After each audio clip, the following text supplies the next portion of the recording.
اللہ تبارک و تعالیٰ نے توحید کا ذکر فرمایا، اور یہاں پر بھی دین اسلام کی بیس بنیاد توحید کو ذکر کرنے کے بعد اللہ ارشاد فرماتا ہے کہ والدین کے ساتھ حسن سلوک کرنا.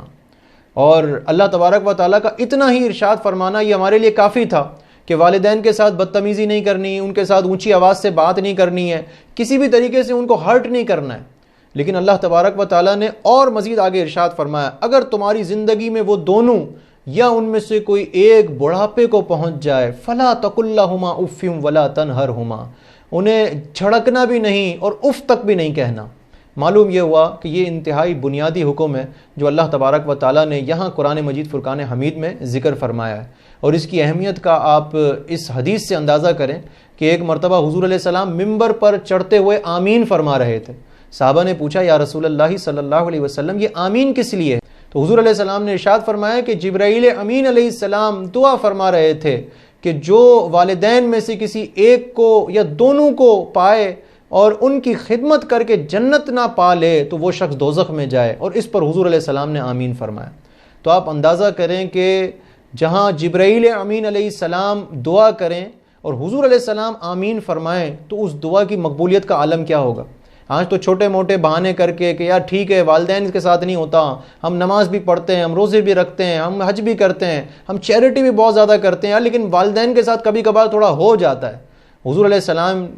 کی بارگاہ میں ایک شخص آیا اور اس نے کہا یا رسول اللہ صلی اللہ علیہ وسلم میں گواہی دیتا ہوں کہ اللہ کے سوا اور کوئی معبود نہیں ہے، اور میں یہ بھی گواہی دیتا ہوں کہ آپ اللہ کے رسول ہیں. میں 5 وقت کی نمازیں بھی پڑھتا ہوں، روزے بھی رکھتا ہوں اور زکوٰۃ بھی دیتا ہوں. حضور علیہ السلام نے ارشاد فرمایا کہ جو اس حال میں مر جائے تو وہ قیامت کے دن نبیوں، صدیقوں اور شہداء کے ساتھ ہوگا، بشرط یہ ہے کہ اس نے والدین کی نافرمانی نہ کی ہو. تو آپ اندازہ کریں کہ جہاں پر وہ نماز پڑھ رہا تھا، وہ شخص رمضان کے روزے رکھ رہا تھا، وہ شخص زکوٰۃ دے رہا تھا، اس کے باوجود بھی حضور علیہ السلام نے ارشاد فرمایا کہ والدین کی نافرمانی نہ کی ہو. تو آج ہمارے یہاں پر اسے بہت ہی مائنر لیا جاتا ہے. والدین کے ساتھ بدتمیزی کرنا، انہیں جھڑکنا، ان کی تذلیل کرنا، یہ ہمارے یہاں پر بہت سے لوگ اس کی پرواہ نہیں کرتے ہیں. حالانکہ حضور علیہ السلام کی بارگاہ میں آئے تو حضور علیہ السلام صحابہ کرام بھی جب جہاد کے لیے آتے تھے تو حضور علیہ السلام بہت سے صحابہ کو منع فرما دیتے، اور حضور فرماتے کہ جاؤ اپنے والدین کے قدموں میں جا کر جہاد کرو، ان کے قدموں کے نیچے جنت ہے، ان کے قدموں سے چمٹ جاؤ. تو آپ اندازہ کریں کہ جہاں جہاد کے لیے افرادی قوت کی کمی ہو اس کے باوجود والدین کی خدمت کی طرف اشارہ کیا جا رہا ہو، تو اس کا مطلب یہ کہ یہ بہت ہی اہم اور انتہائی بنیادی بات ہے. ویسے کرنی رضی اللہ تعالیٰ عنہ مدینے تک نہیں آ سکے، اپنی والدہ کی خدمت کرتے رہے، اور ان کا مقام اور مرتبہ حضور علیہ السلام نے یہ ارشاد فرمایا کہ یہ وہ ہیں کہ جب یہ اللہ کی قسم کسی بات پر کھا لیں تو ضرور اللہ تبارک و تعالیٰ ان کی قسم کو پورا فرماتا ہے. اور یہاں تک حضور نے صحابہ سے فرمایا کہ جب تم ان کے پاس جاؤ، ان سے ملاقات ہو تو ان سے دعا کروانا. تو آپ اندازہ کریں ویسے کرنی رضی اللہ تعالیٰ عنہ حالانکہ ایک تابعی ہیں، لیکن ان کا مقام اور مرتبہ صرف اس وجہ سے بلند ہوا کہ وہ اپنی والدہ کی خدمت گزاری کر رہے تھے. اور یہ والدین کی نافرمانی یہ اس قدر شدید معاملہ ہے کہ حضور علیہ السلام کی احادیث مبارکہ میں ہمیں ملتا ہے کہ والدین کی نافرمانی کرنے والے شخص کو اللہ تبارک و تعالیٰ دنیا میں ہی سزا دے دیتا ہے. حضرت عبداللہ بن اوفا رضی اللہ تعالیٰ عنہ بیان کرتے ہیں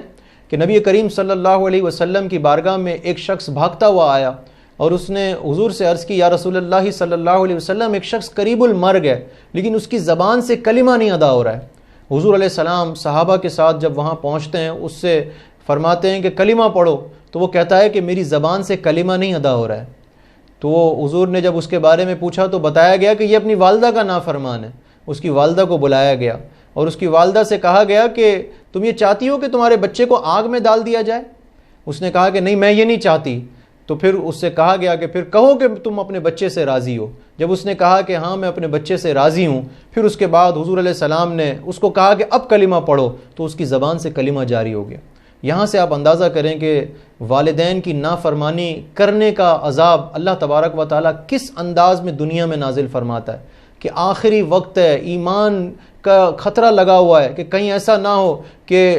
انسان جو ہے وہ ایمان سے ہی ہاتھ دھو بیٹھے اور پھر ساری زندگی کے اعمال ضائع ہو جائیں. اس وقت بھی والدین کی فرما برداری کام آتی ہے. اللہ تبارک و تعالیٰ سے دعا ہے اللہ تبارک و تعالیٰ عمل کی توفیق عطا فرمائے۔ وآخر الدعوانا ان الحمد للہ رب